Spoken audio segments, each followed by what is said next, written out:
Hello, hello, hello. Welcome back to Joe Daddy's Garage. It is Monday, December 29th, 2025, and this is the last live stream of 2025.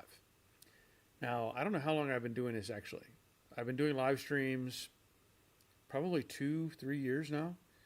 And, I started doing more back when we had the pandemic and everybody was on lockdown, and they told us all the stuff that they were trying to pretend. And anyway, I was doing more live streams then because it just made sense to interact with everybody. So I know that I've done probably 45 or 50 this year, right? Or 52 weeks in a year. And I know I've taken off a week or two here and there over the year. So maybe it's 45, 48, something like that. But it has been good. We've talked about a lot of things over the past year. We've talked about helping, or we've helped each other with problems.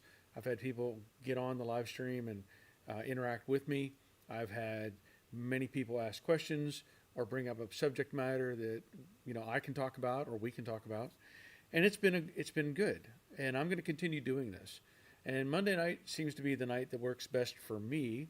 I don't know how you all feel about it, but I don't think I need to change that by any means.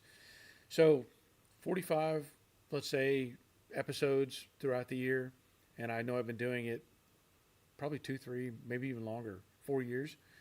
So there's a lot of videos on here of just of this live stream event, and typically we have 50 people show up.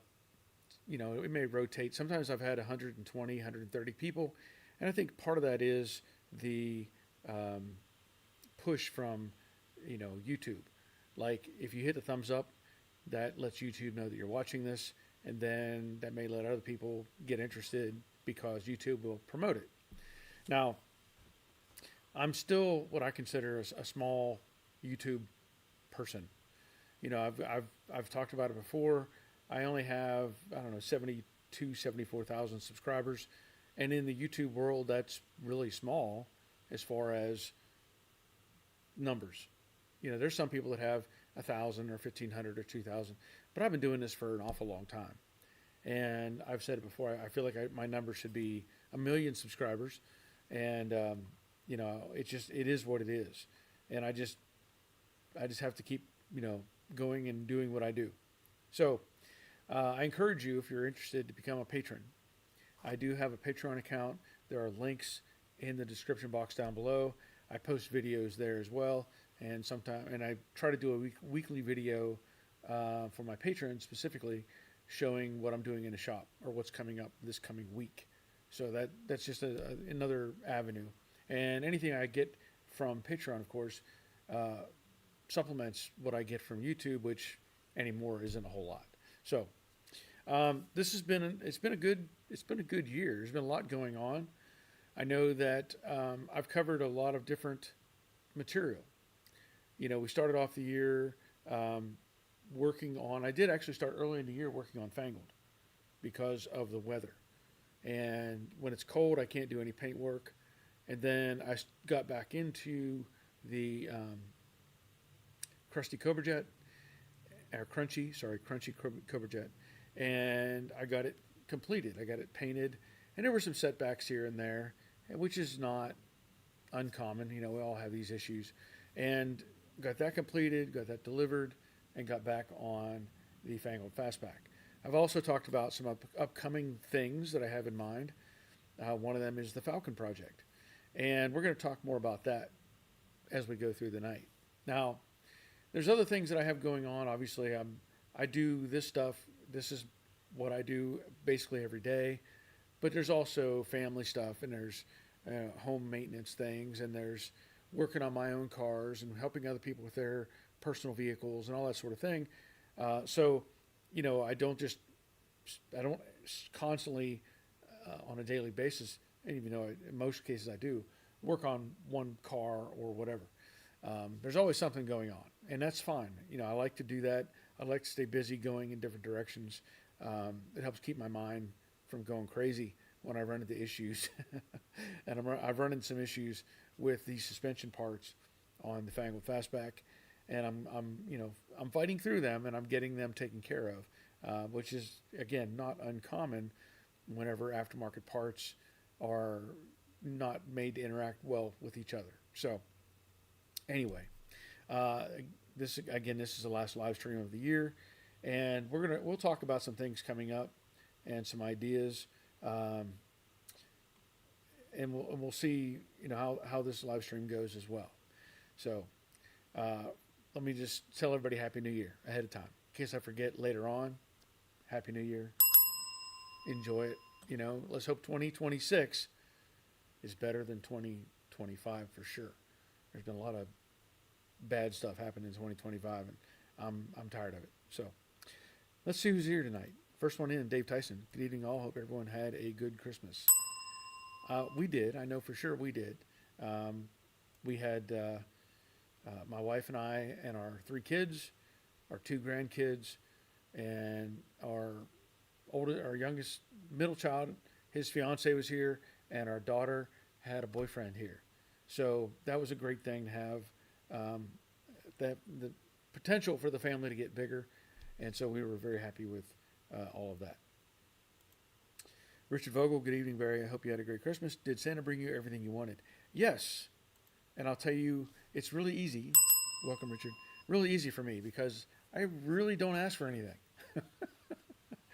I asked for one thing this year, and that was Trader Joe's chocolate-covered peanut butter pretzels. And my daughter-in-law got that for me. So that's all I asked for. That's all I asked for.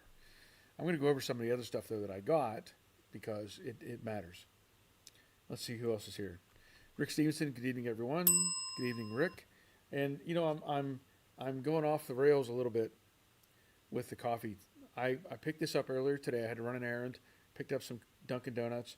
I hate to say it, I really love Dunkin' Donuts coffee with cream and sugar. Yes, I do it. And now this is cold, not iced coffee, but still good to me. So that was my my treat earlier today. TJ, last live chat for 2025. Look out, 26. Here we come with more builds and yes, dreams to come true. Get them done and back on the road from East Dublin, Georgia. Appreciate you, Barry, for all you do on here. Thank you, TJ. Glad you showed up. Terry Keithley, there you are this week. You're showing up. I see it now. Good cold evening, everyone. And Barry, please hit a thumbs up and like button for Barry. Thank you kindly, Terry and Betty and the cats. Now, I don't know what happened last week. Your comment did not show up, but it's here now. Jerry from Jerry's Garage Money Pit. Good evening to all from my cold Middle Tennessee. Thumbs up for Barry. Thank you, Jerry. Appreciate that. Vincent Fitante. Welcome back, everyone. Time to get back to eating normal again. What you talking about? Question for you, Barry. What's the best way to remove the old paint from an engine compartment, sandblasting, wire wheels, etc.? That's a good question, Vincent. And the answer is what works for you. And what I mean by that is sandblasting is probably the easiest. If you can pay somebody a couple $100, just let them blast it out and be done with it. Let them get the whole thing. A lot of times I don't do that because, for one, I don't have anybody that's mobile. And for me to get something sandblasted, I have to take it to them. And I really don't like to do that. So I will take the scuffer, the brush removal, whatever, CRT tool from Harbor Freight, has a drum on the front of it. I will go over stuff with that. I will use wire wheels, whatever I have on hand to make it happen. And, it takes more time, obviously. It's more labor intensive. But the trade-off is, for me, I don't have somebody I can take something to get it blasted. Now, I may have a new friend, a new contact, who may have a mobile blasting system, but it may not be, how do I want to put it? May not be cost effective if I only have him doing something small. Like for him to load up his rig and bring it to my place to blast maybe an engine bay, it's probably not worth his time. He's going to want something more. So for me to do something, I would probably get a more grander scale and have multiple things lined up for that to happen. But that's my answer. Good question. Travis Holtman, good evening all. Welding, welding, welding. That's all I have been doing. Very good. Keep it up. One of my top patrons. Travis Vincent, I sandblasted a 65 engine bay. Great results. The media gets everywhere, however. I would probably do it again. The results were astonishing. Yes. Yeah, it's, I mean, it works. It's a great thing. But just know, like he's saying, it's going to get everywhere. It's going to get everywhere. It's like going to the beach and getting sand everywhere. Nandu, good evening, Barry and everyone. Hope you all had a great Christmas and a nice weekend.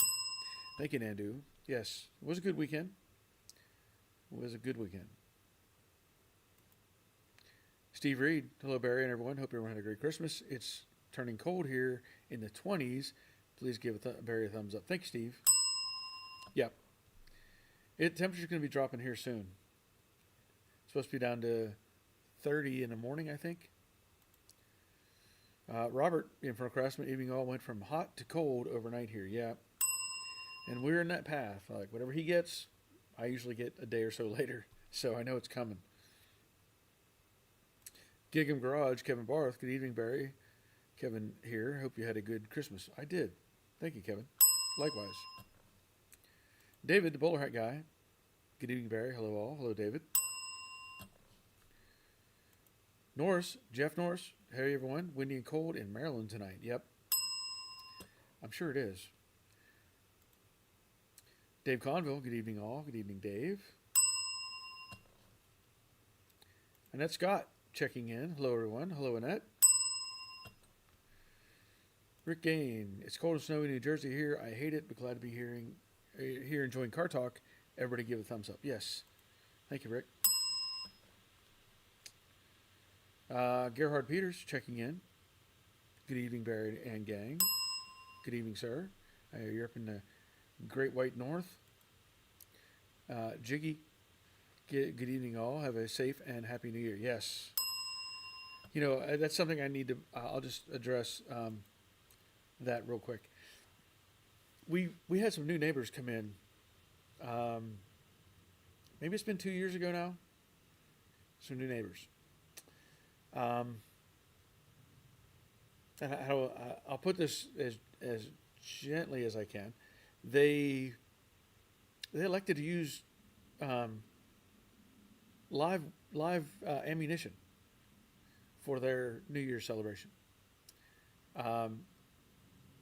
Shooting into the air for New Year's in a residential neighborhood in a densely packed residential town. Yeah, they were shooting live ammunition into the air. I didn't hear of anybody getting hit or anything happening coming back down, but that is just ridiculous. That is utterly ridiculous that people would even consider doing that, because what goes up must come down. Just so you know. Tim Miller, hi everyone. Hi Tim. He also says not missed y'all. Yeah, you didn't miss us tonight. You got in. Annette, I enjoy your podcast, Barry. Thank you, Annette. Give you an extra bell for that. Because these are all on my YouTube. There's a whole, and there's some things going on like this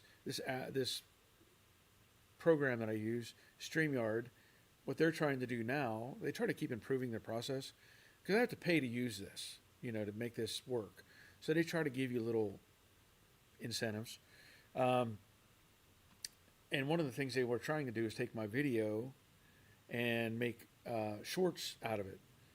And they gave me like a 6 to choose from or something, but it just didn't make any sense. For this purpose, what I'm doing, having a short doesn't help, doesn't really make any difference. But it's one of those things they try to do, to incentivize the use. Rick Ann only supports you on Patreon. Gave another guy a shot, but he wasn't worth it. Thank you, Rick. I definitely appreciate it. Jeff Barry, thank you for all you do. Happy New Year. Thank you, Jeff. And that says Happy New Year as well. Gerhard, have you been to Shelby American Collection in Colorado? I'm planning a spring trip and we'll be stopping by there. Looking forward to it. No, I've never made it to the Shelby American Collection in Colorado, but that does sound appealing. I don't know if or when I would get the chance, but that would be fun to do. Mr. Mikey, greetings y'all. Happy New Year, each of you. Thank you, Mr. Mikey. Rick says I may be acquiring a Silverado 1500 for free, rusty, but will serve my needs. Just need to be able to move my junk. And he says it's rusty. You don't even know what engine, 4.3 or 6.0.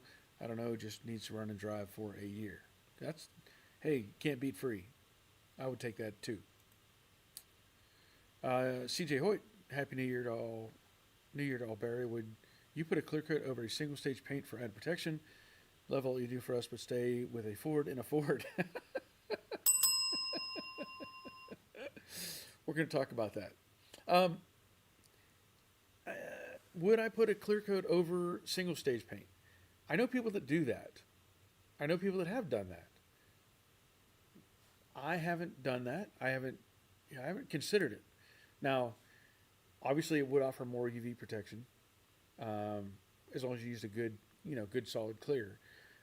But there are some people that do that intentionally. Like they'll do single stage, they'll sand it and buff it, get all the flaws out of it, and then come back and spray clear coat on it. I don't know that I would want to do that, just because I don't usually use single stage. I'm always doing base coat, clear coat, but I can see the benefit of it. So I don't know if that answers your question at all, but for me personally, I probably wouldn't, but I can see the benefit.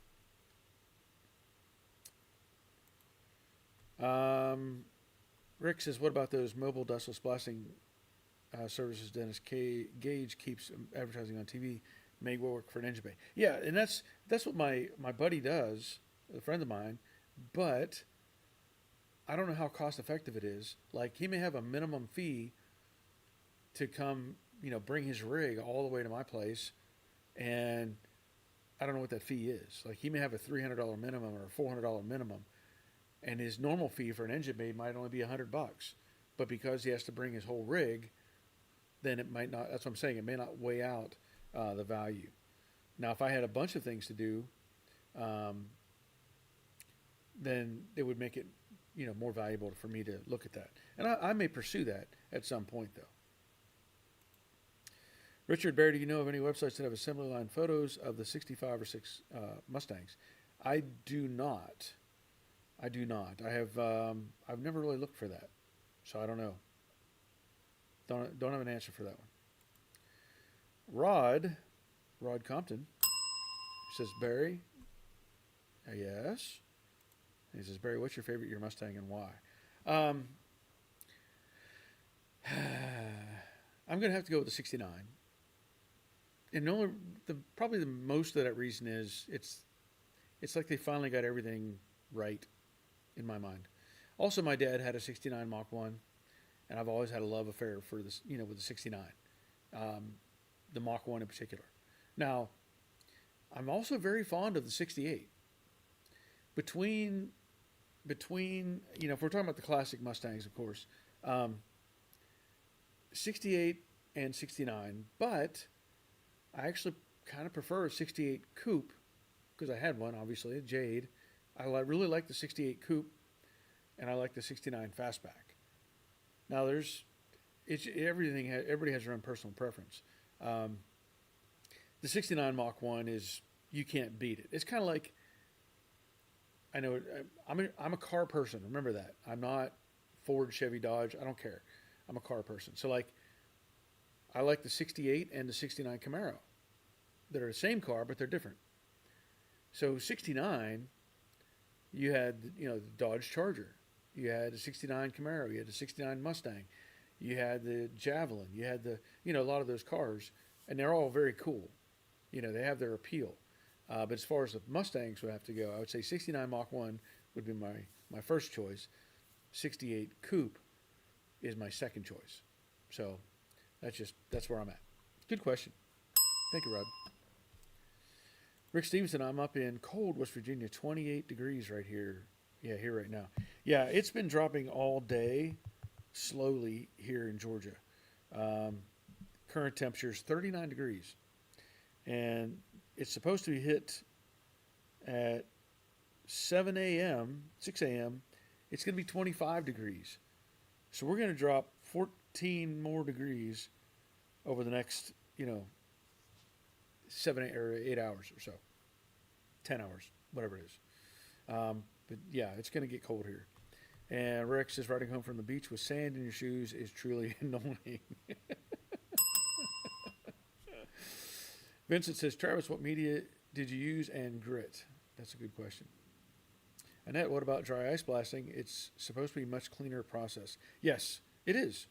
Um, I don't know. Again, I don't know of anybody locally who does that. I know somebody who does the baking soda stuff, you know.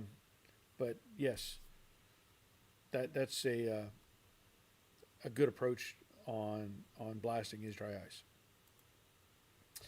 David says, "Did you get the spider installed on Fangold?" I did. I did. I had to fight with it. I had to fight with it. And I've talked about this before as we intermix parts, aftermarket this with aftermarket that, and sometimes they just don't want to work together. So I did get I got the spider, the middle section up under Fangold, and I started working on the rear pieces on the frame rails and ran into another roadblock. And I'm going to have to fight my way through this one too. And I may have to make an approach like I did with the Brooklyn Pony car, because the piece that slides up over the frame rail doesn't want to just slide up over the frame rail.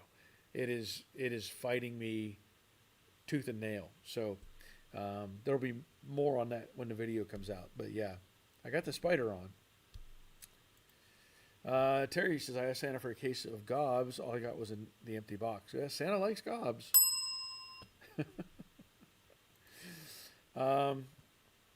Okay, so I have Mary Ann Swaddick. Mary Ann Swaddick. Hi, Barry. Happy New Year. Happy New Year, Mary Ann. That's a new name I haven't seen before. Rick says, some people don't realize what goes up must come down. Someone years ago in town next town over was killed by just that, a stray bullet. Yep.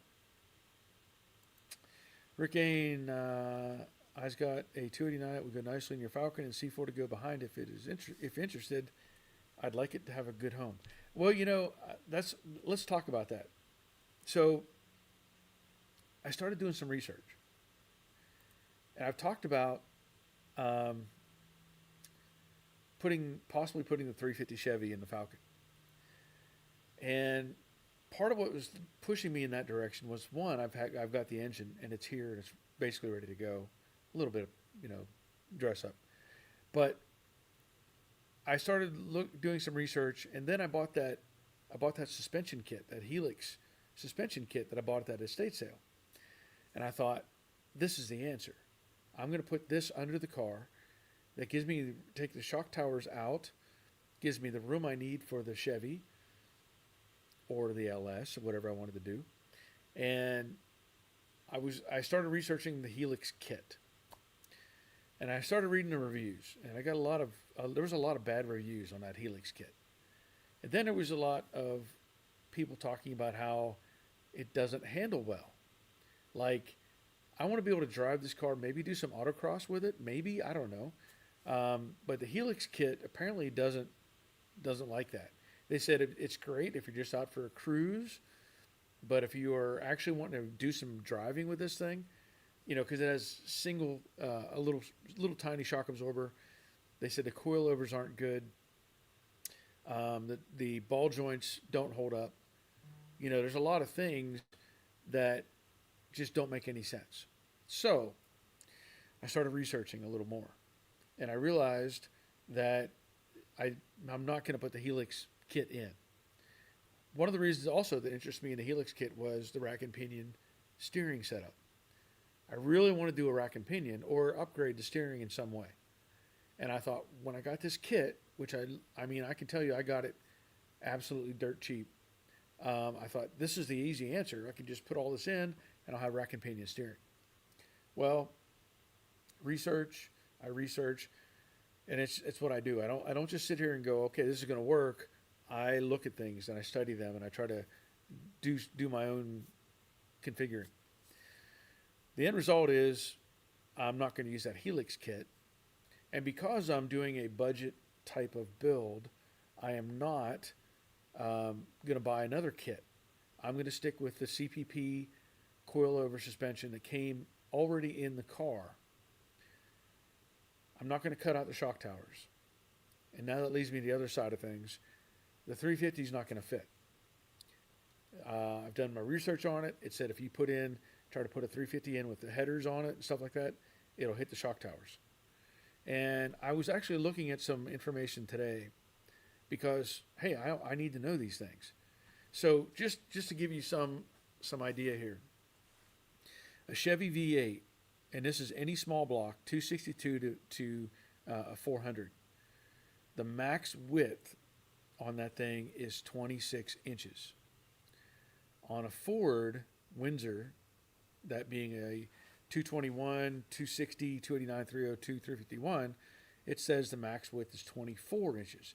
So it's 2 inches narrower to use a Ford engine. Also, what I didn't realize, a small block Chevy engine weighs 575 pounds.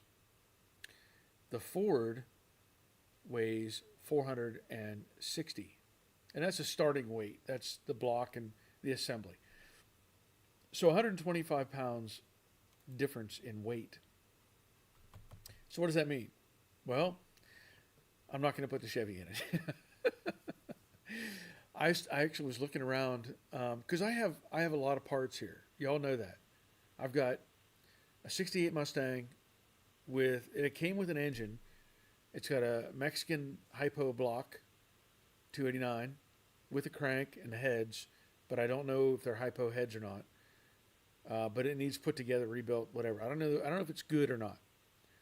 I have that engine. I have the 67 Mustang, which came with a rebuilt 289 that had some water in it, and it actually got some rust on the cylinders. And the owner, before I got it, tried to break a piston loose. He got 7 of the pistons out, and he punched a hole in the top of the one piston. So I have a good block, 289 block, with 7 good pistons, good crankshaft, camshaft, everything. And that car came with a rebuilt C4 that was with the car. Now the 67, I don't plan on putting it back to original. I may turn that one into a fastback. I don't know. So I do have a couple of engines that I could choose from that are going to need a little work to get them up to par so I can put them in the Falcon. So I am going to put a small block Ford in the Falcon. And that's going to make it easier overall because they came with small blocks, right? So I'll be able to bolt this thing in, hopefully, without much effort. Now, I still have to pursue what I'm going to do for the steering. Whether it's a rack and pinion or a Borgeson or something, I don't know yet. But I've decided I'm going to do that C4 transmission. I will put in either the 289 out of 67 or the 289 hypo block that I have that came with the 68 car. So there you go. Everybody knows I'm not going to do the 350 now. But I do appreciate you're offering that, Rick. I know you said here it's 289 that would go nice on your Falcon and a C4 to go behind it. I might be interested in that, but I have these other ones on hand that I'm probably just going to run with. CJ, with the dustless blasting, you end up with the wet, stuck sand in all the spots that you can't get to clean out, so it sits there and rots everything. Okay, well, that's a perspective I hadn't thought about. Thank you for that. Tim Miller, New Year's or the 4th of July gunfire killed a 12-year-old girl some years ago in Kansas City, Missouri. Yeah, people just don't care. I don't understand. Annette, my dream car is a 68 Mustang Coupe with 302 V8 and turn signal hood. Hey, I had one of those.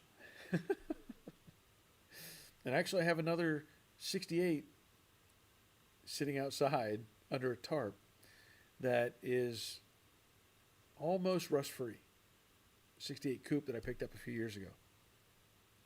Yeah. One day, maybe I'll get back on that one. Randy, it's only 22 here in Sabina, Ohio, and windy. Ooh, yeah.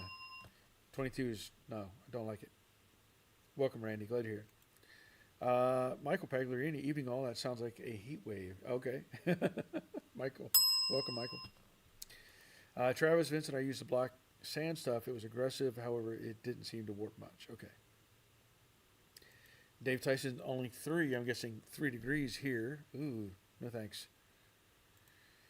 Julian, I have all my stuff dipped, whole bodies, A-arms, hood, springs, completely clean, and you know exactly what you have. That's a great approach. You know, that's a great approach. Welcome, Julian. Travis says he bought that at Harbor Freight, and it was aluminum oxide 70 grit. Yeah, I've used that as well. Mr. Mikey, if Rick's 289 doesn't work, I have an 80 model 302 with an AOD you might like. Well, that would be tempting.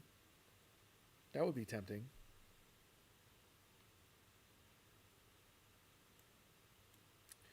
Rich Watley, better off to leave the shock towers if you want handling. Thank you, Rich. And that's that's the approach I'm going to take on it. Also, I've been looking at reinforcements for the shock towers.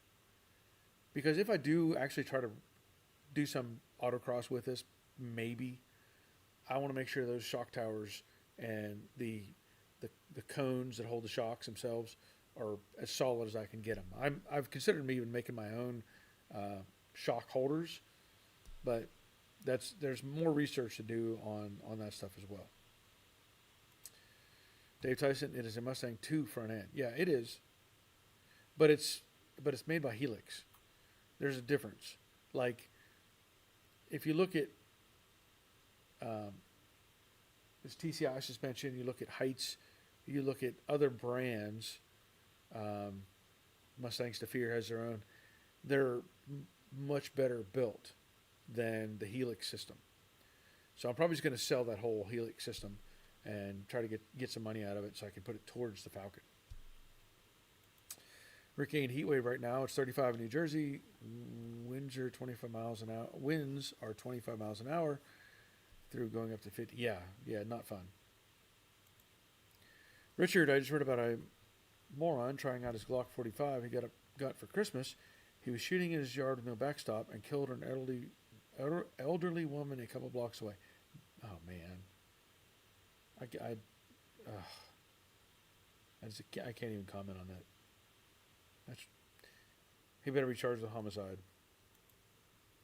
Tim Miller, I got Mach 1 panels needs painted that need soda blasted. Okay.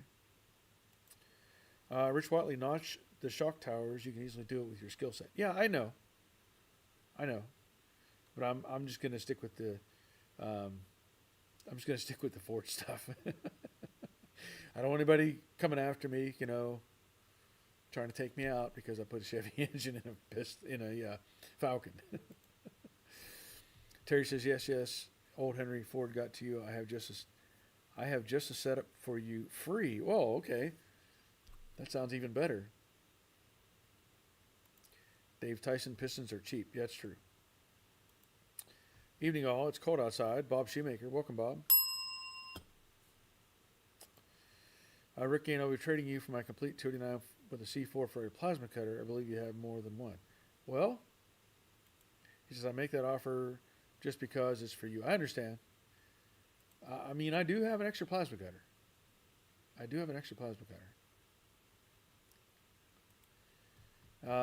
David, yes, small block Ford for the win. Okay.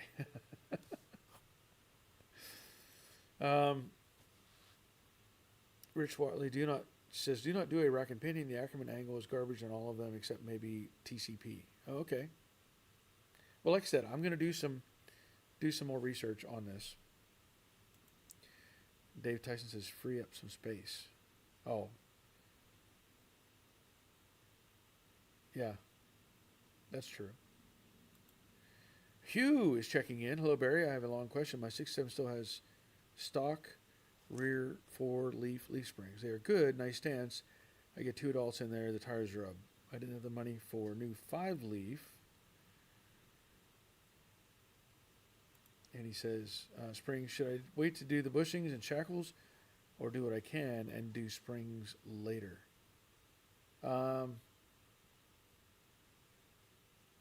I would do it all at the same time. If you're going to put new leaf springs in it, do it all. Do it all at the same time. It's not. It just you don't want to do things twice. Always touch it once is what I try to tell people. You know, when you're doing a job and you're picking up stuff off the floor to put on a table, to put on a shelf, just do it from the floor to the shelf and be done with it. But yeah, do it all at the same time. Richland Fabrication. Danny Alvey, am I right? Danny, I think. Can you change the front to a Mustang 2 front suspension? Well, that's what I have. I actually have that kit is a Helix Mustang 2 kit, but like I said, I'm doing this on a budget. I'm not trying to go out and buy a Heights, all the high dollar system. There is a CPP coilover system in it right now, so I'll just do with it as it is. Keep it as it is. Rick says, any updates from the guy that has J? Did he get it going with the EFI on top of the engine? Oh no, that's not going to happen. It's not going to have EFI. It's going to be stock. It's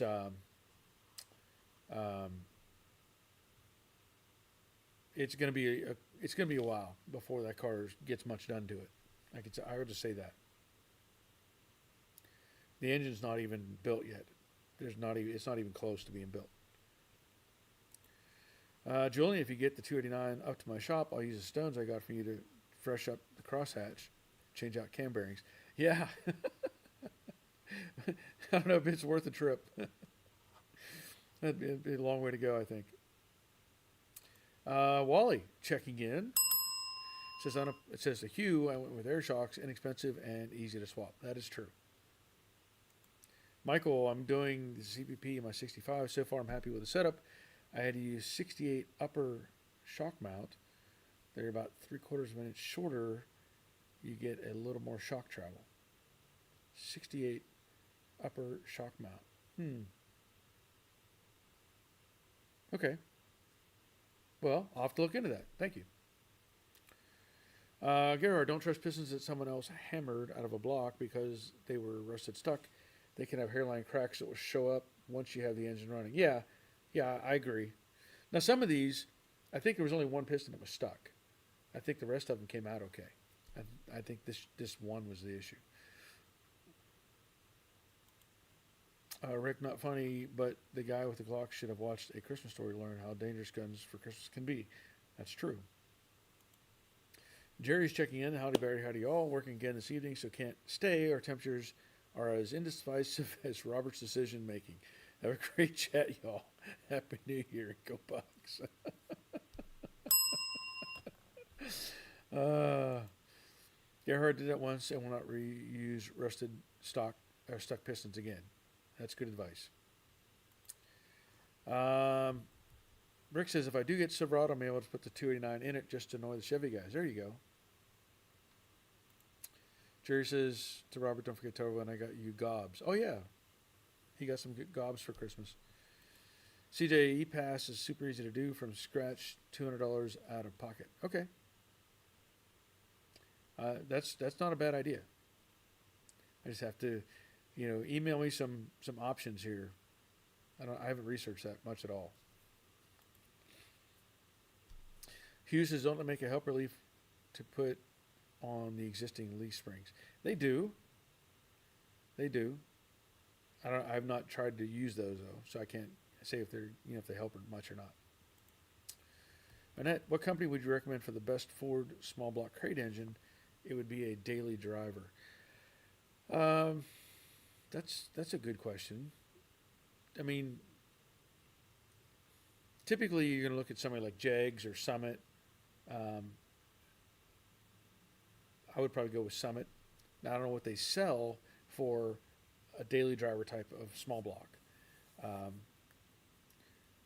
there's other companies out there that sell generic engines, but I can't say one is better than the other. You can get one through AutoZone. You know, we I know from personal experience we have put engines in vehicles that were bought through AutoZone and had problems with them. You know, but you could have that with anything. But I would probably go with like a Summit or a Jags or something like that. Hugh says, "Go Buckeyes." CJ Hoyt, there's a Heights front steering up here for $2,400 if you want to check into it. No, no. I'm trying to, like I said, I'm trying to keep this as cheap as I can make this car, and still make it functional, of course. Jeff's Amazing Train World. Hey, hey, Happy New Year, everyone. Happy New Year as well, Jeff. Oh, Rick says I was asking about the EFI on Jade, not the Cobra Jet. You mentioned the Jade buyer was going EFI. Oh yeah, he got that hooked up, but I haven't heard from him, so I don't know. Um, you know, I don't know what the status is. I know he got it hooked up and working, but I really don't know the status. Jerry says I owe. Jeff says I'm hoping 26 year I get everything fixed on the Mustang and no problems. Fingers crossed. Yeah, that would be nice. Terry says, "Hi, Jerry. Yes, go Buckeyes. Robert, you send me one gob, please." He says he's got one you can have, but you have to pick it up. There you go. Michael Pagliarini says, "Blueprint Engines." There's a go. There's a recommendation for you, Annette. So Blueprint Engines. Bob Shoemaker never saw many 289 original pistons that didn't have cracks in the skirts. Always replace all eight. Yeah, I've been looking at some. I've seen, there's various brands and all kinds of stuff out there, but I'm gonna look into it before I get too far along. Rick, for engines, avoid Jasper. That was it. Jasper was the one we had gotten from the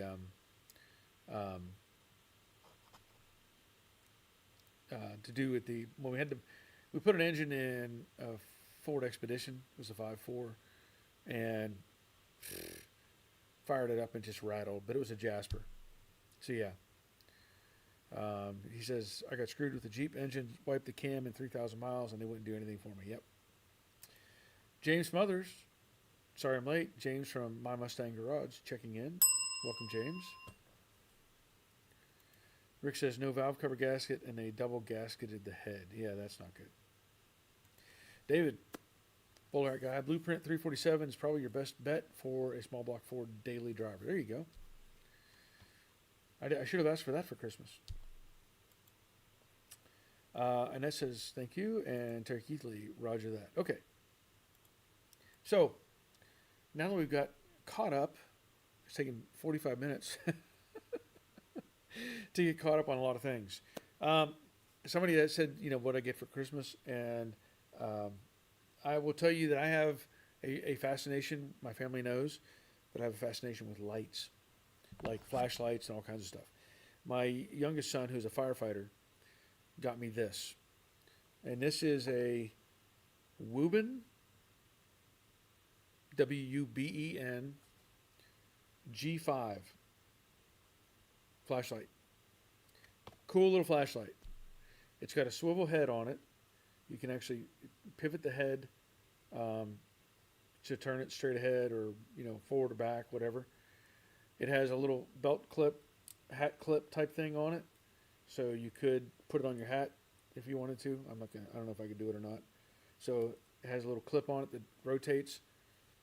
And it's got a little slider deal here on the side that allows you to unlock the on-off switch. It's got blue light, white light, and red light, blue light, like a little So anyway, cool little thing. Um, my younger son, he knows that I have a thing for flashlights. Also, if you didn't see it yet, over here, right there, my daughter got me a little Poppet Iron Man. So it has a bobblehead Iron Man. And one more thing I have to show you. My wife got this. I've not seen this. This is Everbright. Everbright underhood light kit. Check this out. So there's these two magnetic. These things have magnets on them, right? So they'll magnetize to your hood or whatever. And it's got this long LED band, and there's a power switch on either side. Look at that. And you can dim it, either switch. And on the end of it, it has a hook that you can hook onto your hood. I will be making use of this in a variety of ways. With this, the magnets and everything, this is a great idea. So again, my family knows me. They know that I like lights and cool little trinkets. So very happy with all of it. Okay, so Terry had said Roger that. Michael says, Annette, are you in Massachusetts? And she says, yes, I'm in Boston. Tim says, Blueprint in Nebraska Motors uses new blocks. That's cool. Richard, do the bolted in structural pieces on Fangled also have to be welded? Have to be? Mm, no. No. Um, some of them may end up welded. Some just may be, welded. The channel things that have to go over the rear frame rails, I can tell you this. I got the driver's side on, and it was an effort to use a big. I have a 5 pound mallet that I was able to get it in place, and it's not coming off. It's got bolts going through it, but you couldn't get it off there probably if you wanted to without destroying the frame rail. The one on the passenger side has the down strut for the panhard bar. When they welded all that together, that channel shrunk together in the middle, and now it won't go up over the frame rail.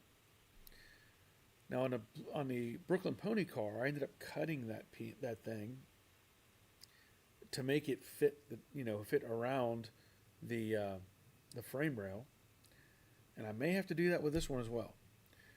And also on the Brooklyn Pony car, I welded that stuff, made it all solid.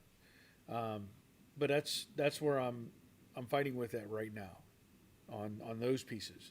The other stuff, the frame connectors and all that, that's all going to stay bolted in. Besides that plate that I did in the back, where the frame connector and the the bar, the 4-link setup or 2-link, that plate is welded in solid.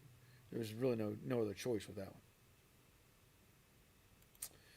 Travis, I'm buying a Blueprint 302 for my '69 Mustang. Okay, nice. Michael says Nat Chevaton, Seekonk, Massachusetts, across from the Speedway racetrack. Okay. Travis, I have an MTF full front subframe and the 4-bolt and the bolt-in 4-link. I'll be welding everything. Yeah, probably not a bad idea. Rick Stevenson, are you the new Clark Griswold?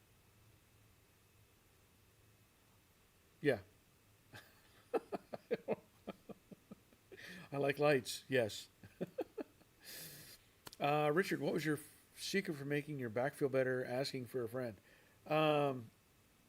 Well, that's a good question. That's a good question. Typically, it's Advil. Also, mineral. What is it? Epsom salts. Soaking in a tub, hot tub with Epsom salt. That helps too. And I also, when I'm in the evening, I have a big ice pack that when I'm watching TV, I'll take that ice pack and put it on the bottom portion of my back while I'm watching TV. So that's what I do. That's what I do. That and try not to do dumb things. That's the hard part. And anyone have any experience with Smeding performance engines? I know they're a little bit more expensive. I've never heard of them, so I don't have an answer for you. Oh, I got one more thing to show you. You know, I've told you before I do oil changes and stuff for friends of mine and, of course, my own vehicles. I picked this up the other day. This kit's pretty cool. All these little caps here, they fit basically every available oil cap. So when you take your oil cap off, these lock in, and then the neck here on the funnel has a shutoff valve, and this fitting fits into these oil filler neck caps. So, and the reason I wanted one of these was modern vehicles like used to be like, oh, this car takes 5 quarts of oil or whatever. This thing has incremental marks on it, and like this threads onto the bottom, so you can, and you've got an open close, shut off valve. But let's say whatever this fits, right? This slides into that. I could put in 4 quarts like I normally do, and if I need 1.2, whatever, I can fill this up to 1.2, open the valve, dump it in, and I'm done. I've been actually wanting one of these or something like this for a while now, and this is going to get used. And also, I'll need to tell you also, there's a little base here. These are magnetic. There's little clips that go on these that hold all of the cap fittings, so I can just put it up on a side of a toolbox or something. Just thought I'd share that. It's pretty cool. What they won't come up with next. Trevor says, Annette, I've looked at them. They're more performance based. I think might be good. Yeah, I've not heard of Smeding. And it's saying to Michael, thank you. Yeah. Yeah. The only thing I've just not researched them, just because. Like the engine I had in Jade, it was, obviously it wasn't stock, but my buddy who builds my transmissions, he also builds small block, engines, typically Fords. And he built that 302 for me. He's built his own race engines. He does, drag racing on the side. And so if I want something that's more performance oriented, I would probably go to him and say, here's what you do. Now, I've built my own Chevy engines in the past. I built my engine for my stock car. I built for vehicles, my trucks and different things.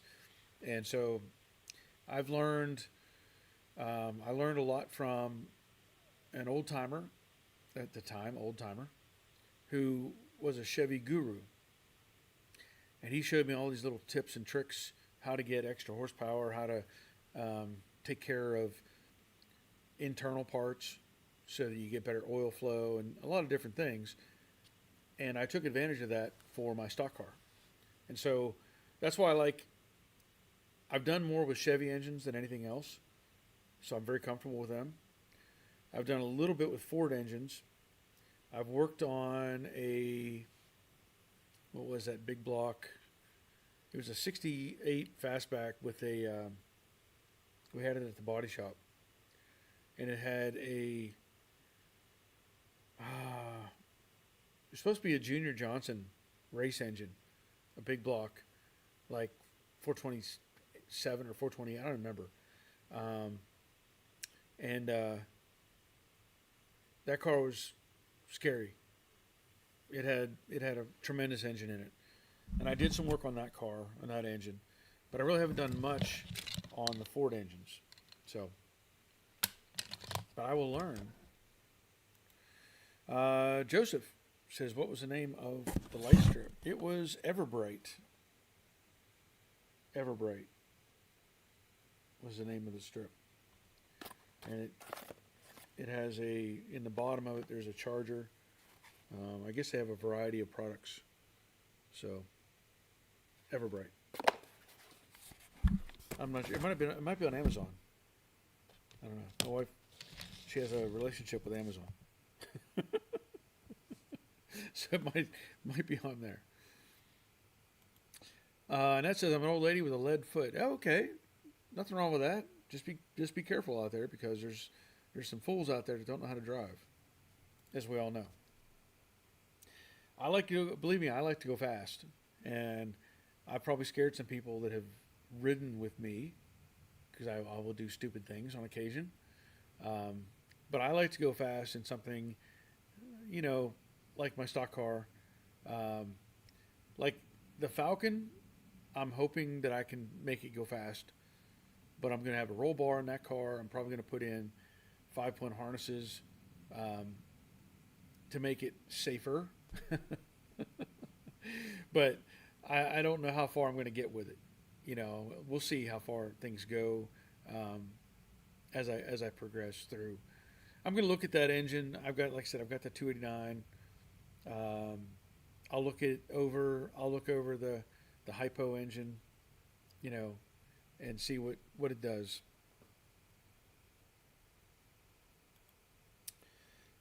Tim says block sanding rough on back.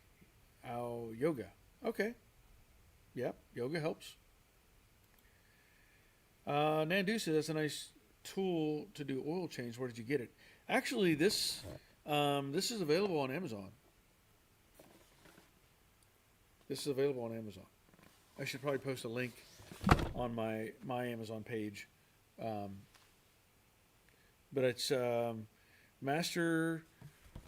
Let's see. Here you go. So, 18-piece Master Engine Oil Funnel Filling Kit. I guess that's a SDY 88044. I don't know if that's the part number. Probably so. But yeah, I wanted something that I could be more specific. Because you get the 5-gallon jug and it says 4.6. Okay, where am I at? How do I get 0.4 when there's no increments? They break it down into half a. I know it's probably not that important. Like, as long as you're close, it should be a good enough. But I'm a little picky. I like to have the exact amount in the crankcase, in oil pan. Richard, thank you for the back pain relief. Yeah, yep. Get some Epsom salts and go soak. Michael, Nat has built the last 3 performance engines that I have done.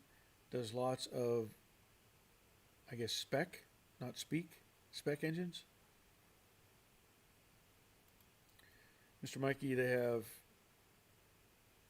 Amalar radiator overflow funnel. Amalar? What? I don't know what you're saying there. They have Amalar radiator overflow funnel setup. Okay. Or maybe it's similar. Maybe similar, not Amalar.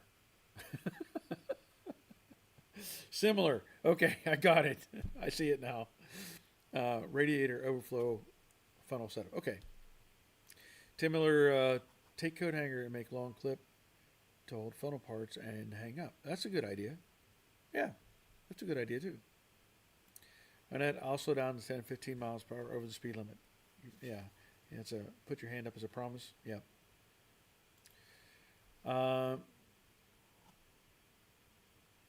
Hey, is this pre-recorded? No, Burger, it's not.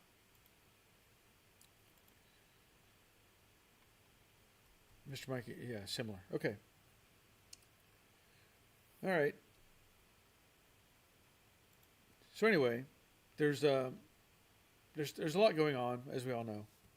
Um, I'm trying to take in what I can, as I gather my knowledge, right, of the Falcon, the various engine combinations, um, how things are going to interact, what I need to come up with. I've even looked at.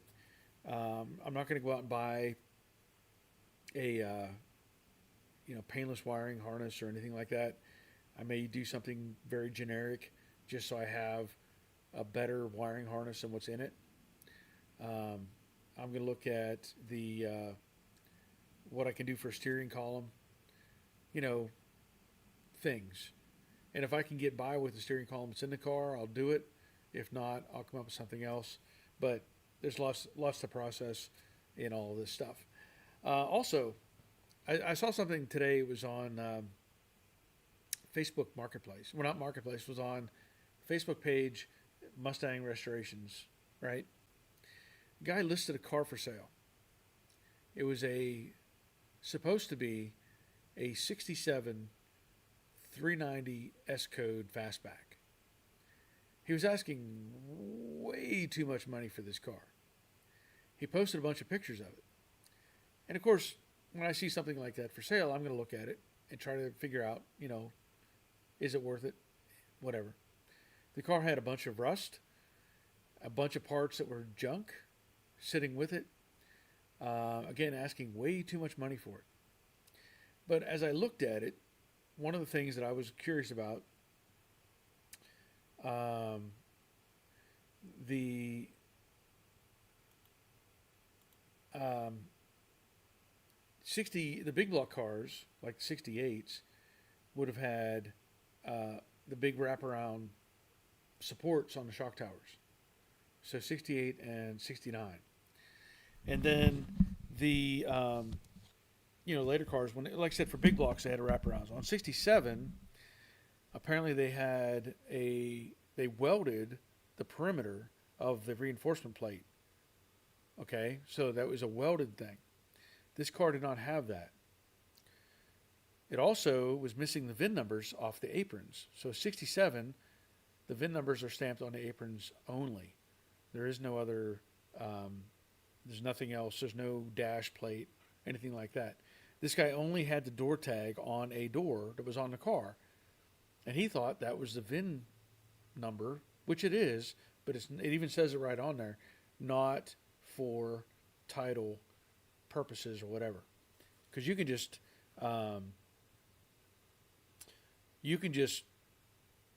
order one of those. I could order a VIN that door plate from Marty without any proof that I own the thing, and you could have one of those.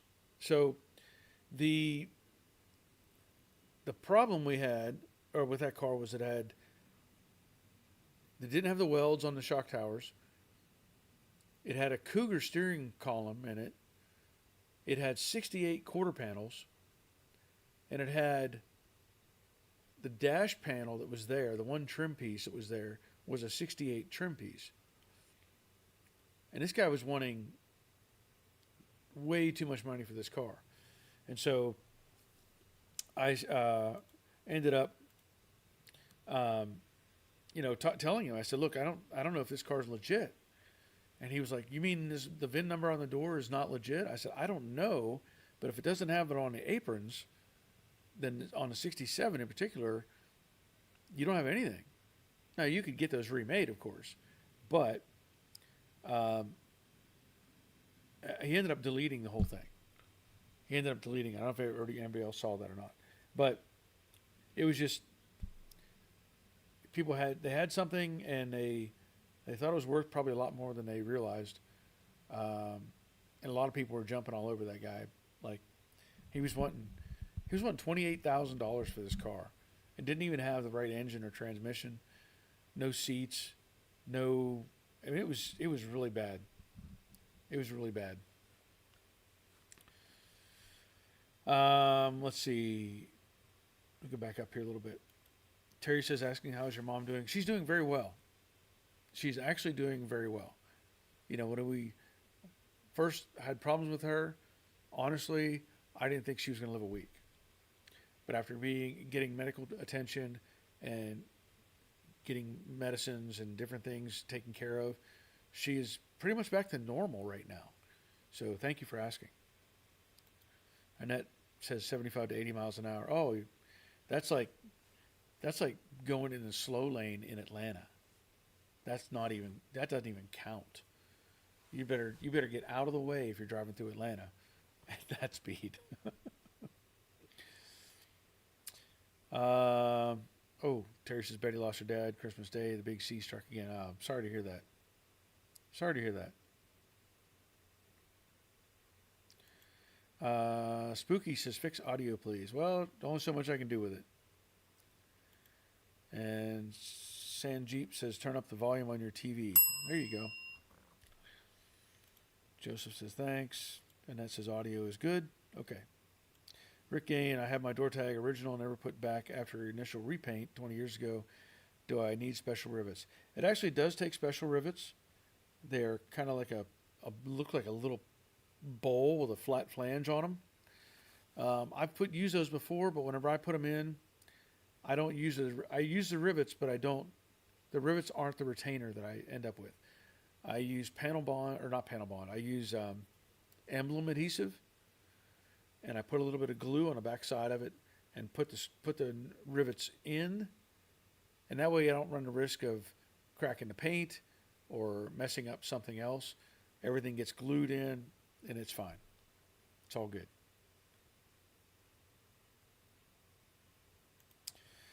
Zippo Man, welcome. I have a 68 GT Fastback that came with a convenience package, but original owner pulled it out. Oh, I want to replace it, but the dash panel and lights are over $3,000. Yeah, there's no easy avenue on that. Sorry to hear that. That's a shame. That's a shame. That's a rare option. That's a rare option to have all that. I've only seen one car with all the lights in the dash, like for your seatbelt and your parking brake. I've only seen one car that actually has that. Okay. It's starting to get to that time. I've been here an hour and 8 minutes. That's pretty good. And it's time to get something to eat. So I need to do that as well. Last broadcast of 2025. I appreciate everybody being here. Every broadcast, every live stream that anybody has shown up, I'm happy everybody has been here, been part of that. Tim Miller says cold or America wire costs less price marked wires and plugs. Okay. But I appreciate everybody being here, and keep following me on the channel. Comment on my videos, leave thumbs up on my videos. Try to keep them as active as you can, because YouTube doesn't care. I keep saying it. YouTube does not care, and they don't. They don't care about what I do or what I'm trying to do for everybody. So every little bit helps. But again, thank you all for being here. I will be back next year on the first Monday night of the year, right? So be there or be square. And that'll be it for tonight. So until next time, I'll say Happy New Year and take care of yourselves. See you.